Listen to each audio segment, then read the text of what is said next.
Hello everybody, Bentley Compost Guy, Christy here. Today I want to talk to you about batch vermiculture with composting rolls. I'm sure for some of you the term composting rolls may be familiar.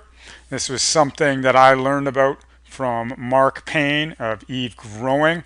Someone referred me to his Vernmenting videos very recently, and it was pretty fascinating. At first I thought Mark was crazy, some of the stuff he was throwing in his bucket systems.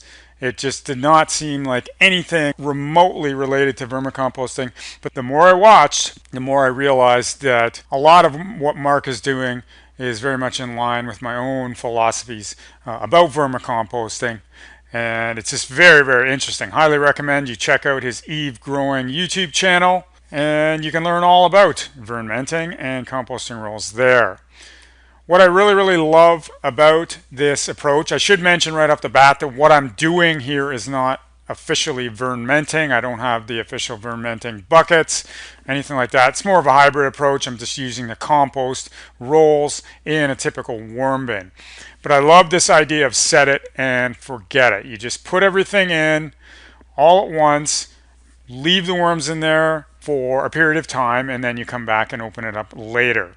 I love the fact that Mark appreciates the value of living material. Now, he uses a forest floor duff, he calls it, and it's basically just the same thing. It's just a microbe-rich, fairly stable material. Could be a compost, vermicompost, screenings from a composting system, anything like that that is fairly stable, dark, rich, earthy smelling, and loaded with beneficial microbes. This stuff is amazing in any sort of vermicomposting system.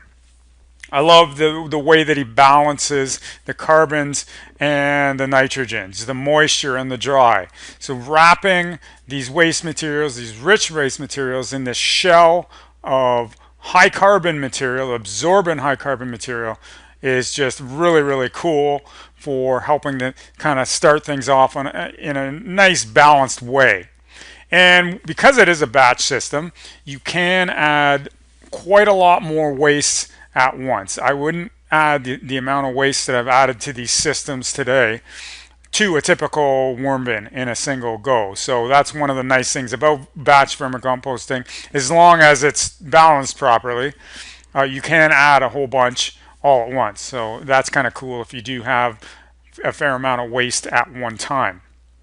Now, the waste materials that I am using, that I used for these two bins that I made today, is this swampy, frozen then thawed kitchen waste. I took this stuff out of the freezer. I like to put stuff in the freezer because it starts the breakdown process, kills off fruit flies.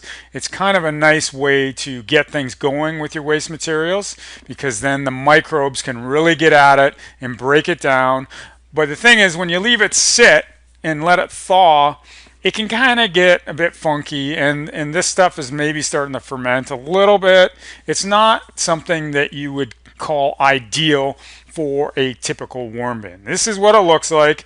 Definitely not something that you would be adding straight to a worm bin, or at least you shouldn't. You could add this to a big outdoor worm bed or a big outdoor backyard composting system. That'll be fine.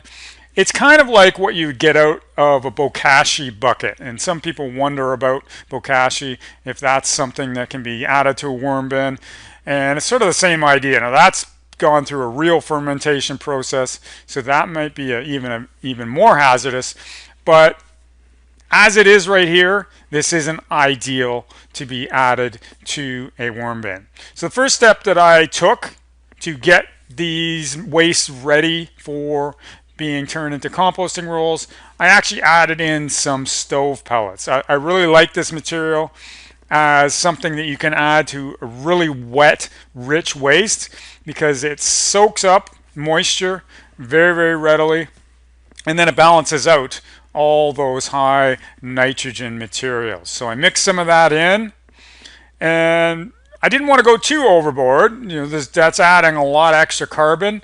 So I also added some poultry feed, just a sort of general poultry feed, just a handful basically across the top. And it's important to keep in mind that this is vermiculture in this particular case.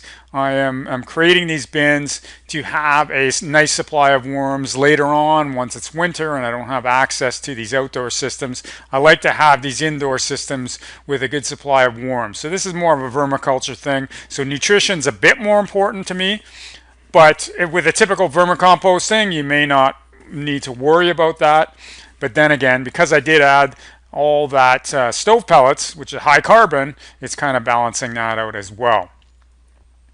Next came a first batch of living material that actually went right into the waste. I like to do that just because then it just sort of adds this bunch of beneficial microbes right into the waste mix right off the bat.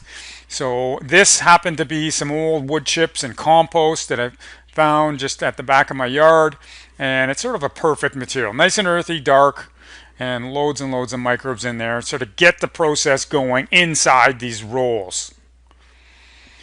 You want to mix everything up really well. If you got lots of big chunks, it's not a bad idea to break everything down. Mark has this cool sort of incinerator, or one of those garbage disposal things that he puts everything through, and it turns into this blended up stuff, which is fantastic for increasing that surface area. If you're just kind of doing it by hand, that's not a problem either. Just try to break it up as much as you can. All that extra surface area is really going to help the microbes to get at those waste materials and start that breakdown process.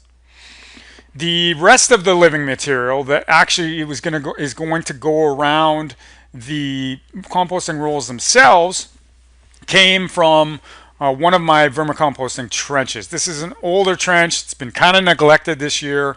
Very well processed material. There are plenty of redworms in there, and that was part of the reason I wanted to use it, because it kind of stocks the system at the same time that I'm adding this nice living material. So I started with my first bin by just lining the bottom with newsprint. The reason I did this was once it comes time to dump this out, oftentimes it's nice to have just a layer of carbon down on the bottom. It makes things easier to sort of separate from the bottom. Usually won't break down 100%, and it just keeps things from getting stuck down on the bottom, makes it a little bit easier, and it just helps to balance things out. Nice and absorbent, and soak up some of that extra moisture that's going to drip down. Then I went with a layer of living material, just mixed material that came from the trench. You can see some old straw in there, some bedding, some of the actual dark composty stuff, just as a bit of a bottom layer below my first bunch of rolls. Making a composting roll is very simple. You just put a bunch of whatever this rich waste material is into the middle of this newsprint. I am using these student newspapers. It's a great source. If you have a local college, university, anything like that, get in touch with them and see if they have any newsprint available. I have some local universities, and one of them has lots of these stacks of newsprint, and they were happy to give them to me. And it's just a really handy way to get a hold of newsprint, and it's perfect for this particular case because they're very small newspapers, and even just one single newspaper is perfect for a composting roll. So put them in there, wrap it up, no real rocket science there. So this is what it looked like with my first 3 little composting rolls, actually quite big, quite large ones, and so I only got 3 in there. This is a decent size plastic bin. I don't know the exact size off the top of my head, but anyway, the 3 of them took up the entire bottom of the bin. And then of course you want to add another layer of the living material before continuing up. I got 4. I oriented them slightly differently just to change things up a little bit. And then of course you just top it up with even more of the living material, and that's basically it. That took me up to the air holes, pretty close to the air holes near the top, so I decided to leave it at that. Now I did actually want to add a bit more worm-rich material. The stuff that I was adding from the trench, like I said, did have some redworms, but I decided to kind of ramp things up a little bit more by adding some worming material from a bin that I had inside, just sort of a semi-active vermicomposting bin. And again, just obviously wanting to add a few more worms to the system. And finally, I topped things up with a layer of newsprint. I actually decided to add some water. Just the gut feel that I had about the whole thing was that it was a little on the dry side. The material in the composting roll was quite damp, and the waste materials themselves would break down and release some more water. But I'm just not convinced that it's going to end up being as moist as the worms would like it. So I just decided to add a little bit more there. So that's pretty much it. I did the same thing with another bin.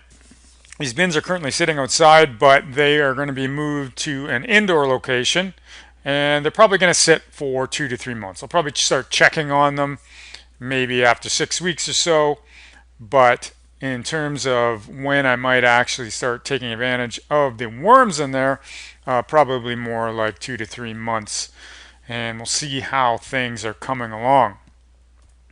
So my prediction for these bins, this is the first time I've used composting rolls, but I am predicting that there are going to be tons and tons of worms in there. We didn't put a lot in there, to be totally honest, but because of that time frame, the worm population is going to take off. This is what composting worms are designed to do. They love being put in a position where there's low concentrations of worms, very, very favorable habitat and conditions, and they will just go to town. They're adapted for rapid reproduction and just going to town on these waste materials, take advantage of it while they can, because these habitats that they live in outdoors are often very, very transient. They rapidly changing. The climate can have a huge impact on where they're living. So this way they are able to just kind of protect future generations, essentially. So there'll be lots of cocoons and just probably